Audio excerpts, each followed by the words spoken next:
She's with child, they sneered, their voices slicing through the dusty dusk outside the saloon as if the accusation itself were a weapon meant to draw blood. Clara flinched, pressing her hand against her trembling belly as the circle of men tightened, their boots grinding into the dirt like they were carving her into the ground. The merciless red glow of sunset painted everything violent. A bottle shattered. Someone spat. "Ain't no man claimin' her," one of them hissed, and another added, "Reckon she deserves what's comin'." Clara tried to step back, but her legs buckled, exhaustion and fear clashing with the weight she'd carried alone for months. She had ridden into town hoping only to buy medicine and leave unseen. But trouble always seemed to smell weakness like wolves scenting blood. And these men, drunk, bitter, bored, were the worst kind of wolves. "Tell us then," the broad one barked, leaning close enough she could taste the rot on his breath. "Who knocked you up, girl?" A chorus of jeers followed, ugly, sharp, rising like a pack ready to tear flesh. Clara's lungs squeezed shut. She opened her mouth, but no sound came. The truth was too twisted, too painful, too dangerous to speak in the open. She wasn't even sure anyone would believe her, not with her name ruined, her past stolen, her reputation shredded by the man who had tried to own her and destroy her when she escaped. "Answer," the broad man snarled, grabbing her arm hard enough to bruise. The crowd leaned in. Clara's heart galloped. She tasted iron. She shut her eyes and braced herself for the blow she knew was coming. Then a gloved hand caught hers, firm, steady, warm. A voice thundered like a gunshot across the street, silencing the mob. "If she's expectant," the cowboy said, stepping between her and the men. "It's my child." The world froze. Even the wind seemed to hold its breath. Her eyes shot open. And there he was, Jace Colburn, broad-shouldered, dust-coated, hat tilted low, jaw clenched like steel. He squeezed her hand tighter, as if anchoring her to the earth before she blew away. He looked furious. And he wasn't looking at her. He was burning holes straight through the men who had cornered her. The broad man blinked. "Your child? You deaf?" Jace growled. "Or just stupid?" The tension snapped like a whip. Clara couldn't breathe. Jace wasn't her husband. He wasn't her lover. He wasn't even supposed to be here. The last time she'd seen him was months ago when he'd found her collapsed, near the river, half-starved, shaking, terrified, and he'd brought her to his cabin long enough to gather strength before she disappeared. Again in the night, she had left him a note, thanking him, apologizing for leaving, and begging him not to search for her. But he must have anyway.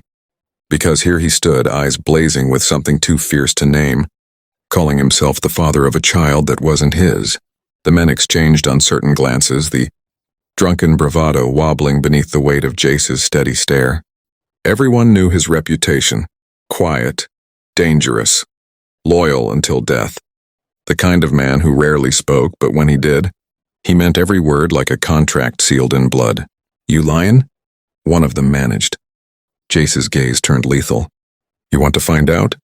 The crowd took a collective breath. Nobody moved. Not until Jace shifted his stance, hand hovering near the holster of the gun at his hip. That was all it took for the men to back away, muttering curses but keeping their eyes down.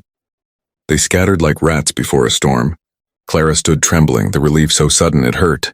When the last of them vanished into the saloon, Jace turned to her, his expression softening, not by much, but enough to make her chest ache. "Are you hurt?" he asked quietly. Clara shook her head, tears burning. "You shouldn't have said that," she whispered. "I didn't need to say it," he replied. "But I wasn't about to watch them tear you apart." "Why did you?" "Because you're not alone." Clara, her breath hitched, and she pressed a hand over her belly as if instinctively shielding the life inside. "I never wanted to bring trouble to you," she said. "You didn't," he answered. "The trouble came looking. I just stepped in the way." She couldn't look at him. The truth behind her pregnancy was a shadow that followed her everywhere, whispering its threats. He didn't know. He couldn't know. It wasn't his burden to carry. "Come on," he murmured. "We ain't standing out here waiting for him to grow brave again." "Where will I go?" The question slipped out, unguarded, terrified.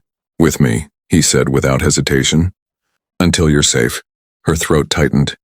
She tried to protest, but Jace gently placed a hand on the small of her back, guiding her toward his horse.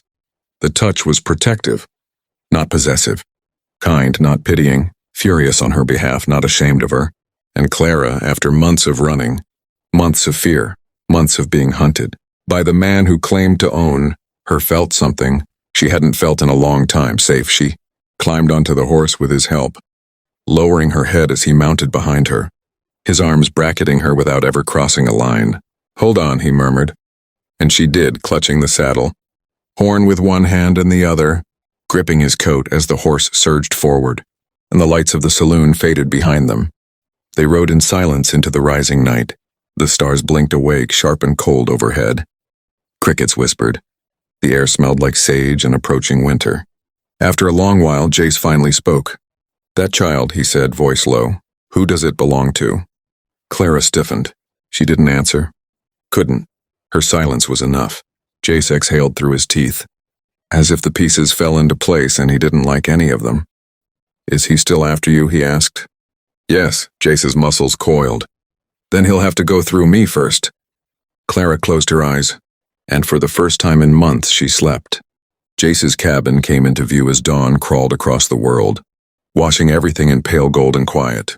Clara opened her eyes as the horse slowed, and when her gaze lifted to the small wooden home nestled against the pines, she felt her throat tighten.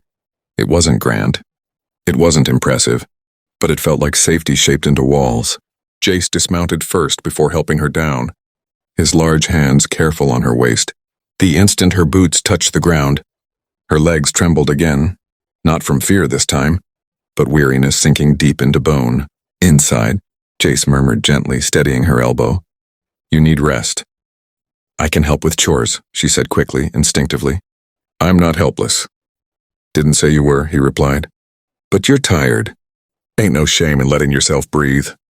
He opened the door for her, and the warmth of the cabin washed over her like a blanket. A fire crackled in the hearth.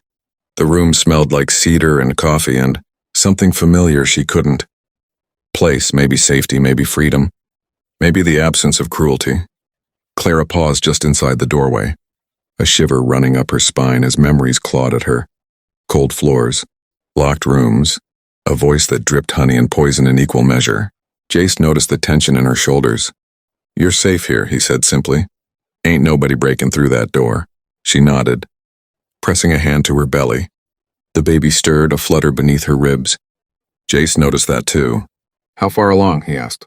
7 months, she whispered. He swallowed, nodding slowly. "You're close. Too close," she murmured, sinking onto a chair near the fire. "I can't run much longer." Jace poured her water, set bread and stew on the table. Simple hospitality, unspoken care. He didn't question her further, didn't demand explanations, didn't pry into wounds she wasn't ready to reveal. But she felt his eyes on her, not with judgment but with worry. She ate slowly, her hands trembling. He watched the window, jaw tight, as if expecting danger to rise from the trees. When she finished, she whispered, "You didn't have to come for me." "Yes," he said softly. "I did." She looked up. His expression was unreadable, shadows and firelight carving his features into something fierce and gentle all at once. "I ain't the kind of man who forgets someone he owes," he added. "You don't owe me anything," she protested. "You saved me." "I found you," he corrected. "Half frozen and scared out of your mind. You saved yourself." Clara dropped her gaze, her hands tightening. Jace's voice softened. "Why didn't you stay?" "Because trouble follows me," she whispered. "Because that man, he won't stop until he gets what he wants." "You belong to no man," Jace said sharply. "He thinks he owns me," she said, voice trembling. "Thinks the child is his. Thinks he has a right to take what he wants." Jace stood so. Suddenly his chair scraped the floor. "He touches you again," he said in a voice carved from iron. "And I'll bury him." Clara's breath caught. Not because of the threat, but because she knew he meant it. Truly meant it, and something inside her that had been knotted tight for months finally loosened. Days passed. Clara regained color. The dark rings beneath her eyes softened. She helped with small tasks, folding laundry, tending to Jace's wounded horse, sweeping the porch, but Jace never let her overwork, always stepping in with a firm look if she pushed herself too hard. Nights were harder. She woke crying more than once, nightmares dragging her back to locked doors and harsh hands. Each time, Jace sat beside her, silent, steady, offering a cup of water or simply his presence. He never asked for more, never crossed a line, never made her feel ashamed. But he watched the woods often, gaze lingering on the shadows as if expecting them to come alive. On the sixth night, Clara found him sitting on the porch, gun beside him staring out into the dark. "He's close," Jace said when she joined him, his voice low. "How do you know?" "Tracks. A horse not from around here. Came too close to the river. Too deliberate to be a traveler." Clara closed her eyes in dread. "He wants the child," she whispered. "He wants control." "He ain't taking nothing," Jace said. "Not from you. Not from that baby." Clara's voice shook. "Why are you risking everything? Why put yourself in danger for me?" He turned to her slowly. "Because when I found you by that river, you were fighting for your life. And you didn't give up.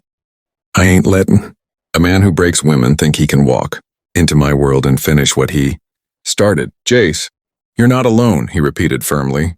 "Not anymore." Her chest tightened. She wanted to believe him. She wanted to trust that strength, that promise. And deep down she already did. The attack came at dawn. The first shot shattered the quiet. Jace grabbed Clara, pulling her to the ground as glass exploded from the window. Her scream caught in her throat.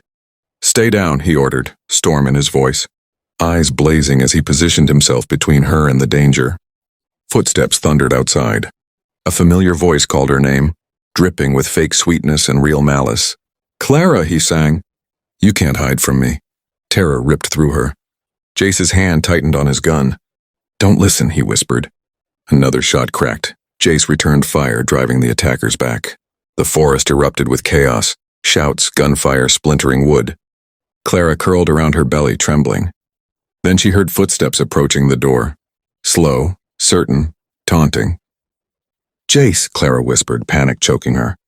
"He's coming." Jace met her gaze. "Then I end this now." The door burst open. Jace fired.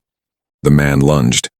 A brutal struggle erupted. Fists, gunshots, snarls, the crash of bodies against walls. Clara screamed as Jace was thrown back, blood streaking his temple. But he rose again, fury blazing like wildfire. "You heard her," Jace growled. "And you thought there wouldn't be a reckoning?" The man sneered, gun lifting toward Clara. "She's mine." "No," Jace said. "She ain't." His shot rang out. Silence followed. Clara felt her heart stop. The man staggered, then crumpled onto the floorboards, dead.